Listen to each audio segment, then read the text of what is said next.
Kung titignan mo yung pupuntahan, di ba parang malayo? Pero pag lilingunin mo yung pinanggagalingan, malayo ka na.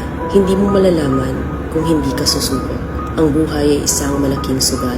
Kung lagi kang takot sumugal sa isang bagay dahil takot kang mawalan, mauubos lang kung anong meron ka. Kung hindi ka mawawalan, hindi ka rin magkakaroon.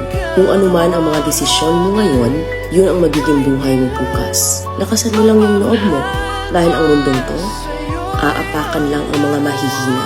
Ibangon mo palagi ang sarili mo.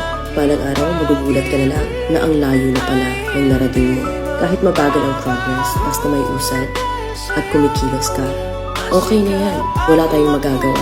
Ganyan talaga ang proseso ng buhay. Lahat tayo nakakaranas ng hirap. Hindi natin alam kung hanggang kailan tayo dito sa mundo. Kaya mas piliin mo maging mabuting tao. Ang pinakayaman na maituturing natin sa sarili ay ang ating mga pangarap. Kapag